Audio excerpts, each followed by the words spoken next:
Innal hamdalillah nahmaduhu wa nasta'inuhu wa nastaghfiruh wa na'udzu billahi min shururi anfusina wa min sayyiati a'malina. May yahdihillahu fala mudilla lahu wa may yudlil fala hadiya lahu.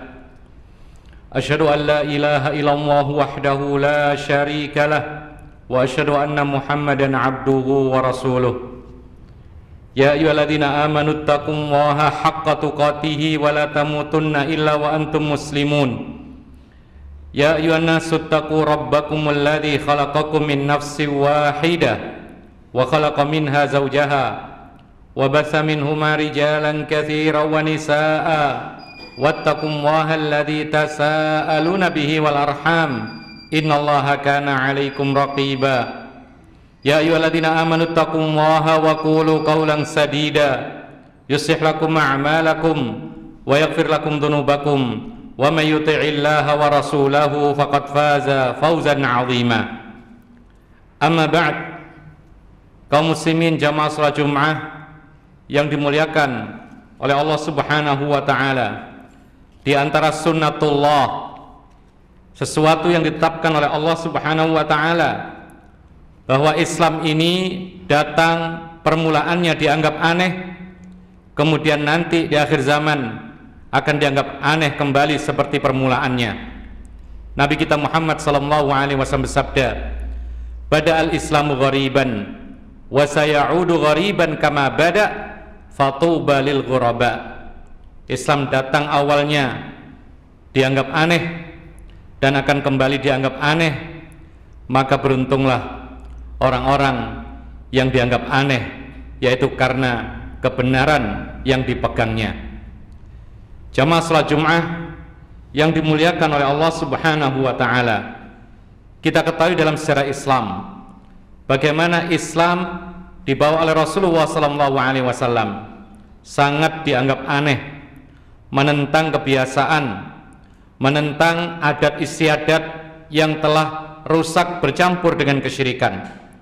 Maka di awal Islam, orang yang ingkar kepada Nabi Muhammad lebih banyak daripada orang yang beriman. Orang yang memusuhi Nabi Muhammad lebih banyak daripada orang-orang yang membelanya. Bahkan di antara kerabat dekat pun ada yang menjadi penentang dan musuh Nabi Muhammad SAW. Orang yang mengolok-olok, mengejek Islam lebih banyak daripada orang yang memujinya. Orang yang menyekutukan Allah lebih banyak daripada orang yang mentauhidkan Allah. Demikian pula orang-orang yang tetap di atas perbuatan-perbuatan mungkar, makan riba, zina, perdukunan, dan juga termasuk diantaranya adalah ritual-ritual yang ada kaitannya dengan kesyirikan dan yang lainnya lebih banyak daripada keutamaan tauhid dan Islam yang murni. Ma'asyiral muslimina rahimakumullah, itu di awal Islam. Demikian pula di akhir zaman, maka akan kembali Islam yang murni yang dibawa oleh Rasulullah itu akan dianggap aneh. Maka kita saksikan sekarang orang yang mempertahankan Islam yang murni dianggap aneh. Orang yang menyeru kepada tauhid, beribadah hanya kepada Allah, dan orang yang menyeru supaya meninggalkan pengagungan kepada orang mati, menyeru kepada supaya ditinggalkan kultus-kultus individu, menyeru agar supaya ditinggalkan yaitu perkara-perkara kesyirikan, maka akan dianggap aneh. Orang-orang yang menyeru kepada sunnah Rasul, mengikuti sunnah Nabi SAW, dan orang-orang yang menyeru agar supaya meninggalkan perkara-perkara baru dalam agama yang dibuat-buat, maka akan dianggap aneh. Padahal itu semua adalah perintah Nabi, perintah Allah Subhanahu wa taala, fala tad'u ma'allahi ahadan. Jangan sekali-kali menyeru seseorang pun bersama Allah Subhanahu wa taala. Orang-orang yang mengingatkan manusia agar supaya tawakal hanya kepada Allah, bukan kepada jimat-jimat. Orang-orang yang menyeru agar menghindari yaitu keterikatan dengan para dukun dan peramal, akan dianggap aneh. Padahal itu semua diseru oleh Allah dan Rasulnya. Dan orang-orang yang menyeru agar supaya melepaskan jimat-jimat dan segala ketergantungan kepada benda-benda yang mati akan dianggap aneh. Padahal Rasulullah SAW mengatakan, innat tiwalata wattamaimu syirk, sesungguhnya jimat-jimat dan yang semisalnya adalah sebuah kesyirikan. Ma'asyiral muslimin rahimakumullah. Demikian pula orang-orang yang menyeru agar bersikap adil, wasatiyah, pertengahan dalam menghormati dan memuji Nabi Muhammad SAW dan mengungkapkan rasa cinta yang paling benar adalah mengikuti segala petunjuknya, dianggap aneh karena dianggap kurang mencintai Nabi SAW. Padahal Nabi sendiri mengatakan, la tutruni kama atratin nasara ibn Maryam faqulu abdullahi wa rasuluh. Nabi sendiri yang mengatakan, jangan memuji aku berlebihan sebagaimana orang-orang Nasrani berlebihan kepada Isa bin Maryam, tapi katakanlah tentang aku adalah hamba Allah dan utusannya. Ma'asyiral muslimin rahimakumullah. Hatta dalam urusan-urusan yang tidak ada sangkut pautnya dengan agama, seperti pekerjaan, ketika seorang berusaha mencari yang halal dan murni, yang tidak ada campuran syubhat dan haramnya, orang-orang yang bermuamalah tanpa riba dianggap aneh. Orang-orang yang berusaha menghindari usahanya dengan riswah, suap menyuap, dianggap aneh. Bahkan orang-orang yang memperjuangkan agar supaya dia tidak terlambat 5 waktu sholat ke masjid istiqamah pun masih dianggap aneh. Wanita yang berusaha menutup jasadnya, auratnya dengan hijab yang lebih sempurna pun juga masih dianggap aneh. Itulah sunnatullah yang telah ditetapkan oleh Allah Subhanahu wa taala.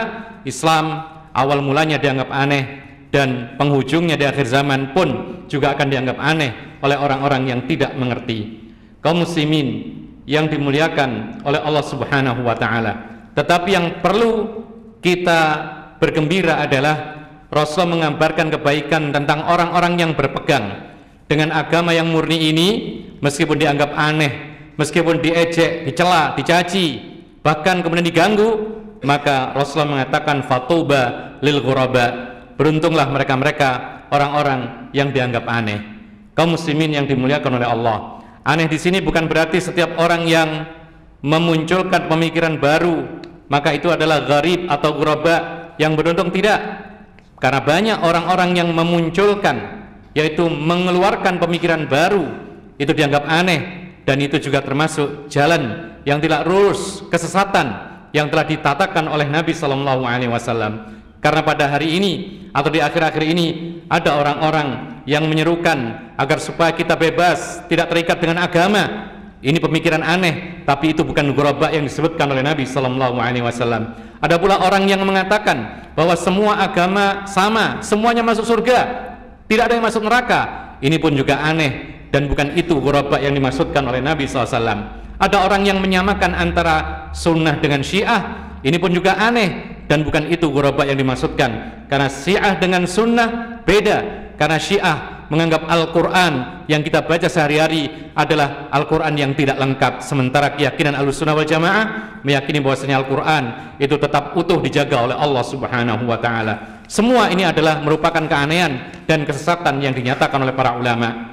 Bahkan ada pula orang yang aneh mengatakan Nabi Muhammad sekarang ini katanya tidak mati, padahal jelas-jelas dalam Al-Quran, dalam hadis-hadis Rasul ditetapkan kematian Rasulullah SAW. Bahkan ada pula orang yang mengatakan bahwa akhirat itu tidak kekal. Ini pemikiran baru, tidak pernah dikatakan oleh para ulama salafus saleh, dan ini pemikiran yang aneh, dan itu termasuk ketersesatan. Dan masih banyak, yaitu sekian pemikiran yang baru yang aneh, tapi bukan aneh yang dimaksudkan oleh Rasulullah SAW. Fatubalil ghuraba, siapakah yang dianggap aneh tapi mereka mendapatkan keberuntungan? Nabi SAW mengatakan ketika ditanya siapa kal ghuraba, dalam hadis yang sahih Rasulullah mengatakan humul ladina yuslihuna idza fasadan nas, mereka lah orang-orang yang berusaha mengadakan perbaikan saat ketika banyak manusia yang dalam keadaan rusak. Artinya kaum muslimin yang dimuliakan oleh Allah, aneh bukan sekedar aneh, pemikiran-pemikiran yang aneh, tidak. Ketika dianggap aneh tapi dia berpegang teguh dengan agama Islam yang murni, kemudian dia berusaha istiqomah, lalu dia pun juga berusaha untuk memperbaiki kondisi umat yang telah rusak, dan merekalah yang disebut orang-orang yang bersabar atas gangguan orang-orang yang tidak tahu tentang hal ini. Maka mereka yang disebut oleh Nabi SAW, yaitu tuba lil ghuraba, beruntunglah orang-orang yang dianggap aneh. Aku qouli hadza wa astaghfirullah li wa lakum innahu huwal ghafurur rahim.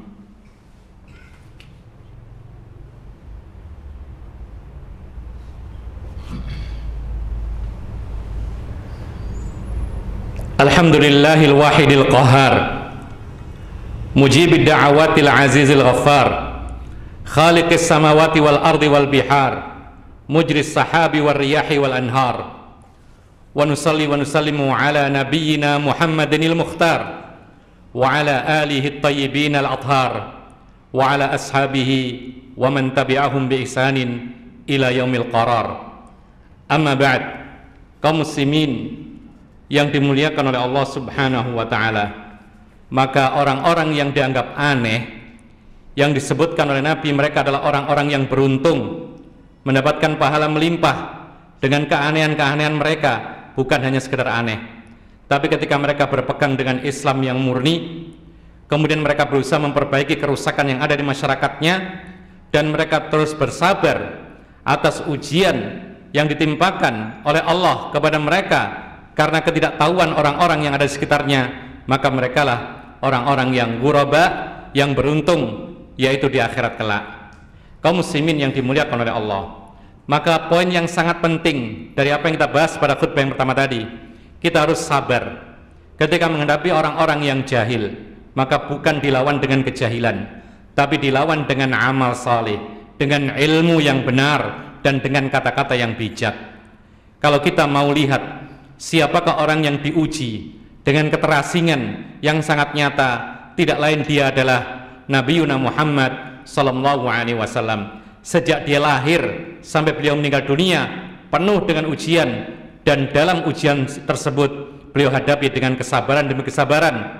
Ketika dia lahir, dilahirkan sebagai anak yang yatim, lahir tidak pernah melihat ayahnya. Tidak lama dia lahir kemudian ibunya meninggal dunia. Kemudian Rasulullah SAW ketika diutus menjadi Rasul, dalam kondisi beliau ini tidak punya keluarga yang sangat banyak, kondisi biasa-biasa saja. Ketika diangkat sebagai Rasul, maka beliau sabar ketika ada orang mengatakan ahadzal ladzi ba'atsallahu rasula, masa seperti ini orang diangkat menjadi sebagai Rasul. Kemudian juga beliau di awal-awal dakwahnya pernah sholat di dekat dengan Ka'bah, lalu datang seorang yang terlaknat, yaitu Uqbah ibnu Abi Mu'aid. Dia mencekik lehernya Nabi SAW sampai hampir tidak bisa bernafas. Lalu kemudian Abu Bakar datang mencegah dan membelanya dengan mengatakan ataktuluna rajulan an yaqula rabbiyallah, apakah engkau ingin membunuh seorang karena hanya dia mengatakan Tuhanku Allah? Beliau terus sabar sampai ketika dia di kesempatan yang lain sholat, ditimpakan kepadanya kotoran onta di punggungnya. Beliau sabar pula ketika orang-orang di sekitarnya, bahkan di antara keluarganya, mengejek dia, mengatakan bahwa ucapannya adalah syair, dia adalah seorang penyair, dikatakan sebagai orang gila, dikatakan sebagai orang yang tersihir, bahkan dikatakan oleh orang jahiliyah wa qalu sahirun majnun, Rasulullah adalah tukang sihir yang sedang gila. Ma'asyiral muslimin rahimakumullah, al-qawiyul haqiqi, orang kuat yang sebenarnya, kata Rasulullah, laisa syadidu bisura'ah walakinnal ladzi yamliku nafsahu indal ghadab. Kata Nabi SAW, orang kuat yang sebenarnya bukan orang yang kuat ketika berkelahi, tetapi orang yang sabar hakiki adalah orang yang mampu menaklukkan amarah hawa nafsunya tatkala dia bergejolak amarahnya. Ma'asyiral muslimin rahimakumullah, apa yang terjadi ketika dihadapi dengan sabar dan sabar, terus bersabar, maka natijahnya wal aqibatu lil muttaqin, ujung-ujungnya adalah kembali kebaikannya untuk orang-orang yang bertakwa. Dan kita bersyukur kepada Allah Subhanahu wa taala karena kesabaran Nabi dengan berbagai ujiannya, sehingga Islam sampai kepada kita, dan kita termasuk dipilih oleh Allah menjadi orang-orang yang masuk ke dalam agama Allah yang dijanjikan surga oleh Allah Subhanahu wa taala. Allahumma ighfiril muslimina wal muslimat wal mu'minina wal mu'minat al-ahya'i minhum wal amwat. Rabbana hab lana min azwajina wa dhurriyyatina qurrata a'yun waj'alna lil muttaqina imama. Rabbana atina fid dunya hasanah wa fil akhirati hasanah wa qina adzabannar. Wa sallallahu ala nabiyyina Muhammad wa ala alihi wa sahbihi ajma'in. Wa akhiru da'wana anil hamdulillahi rabbil alamin. Wa aqimis shalah.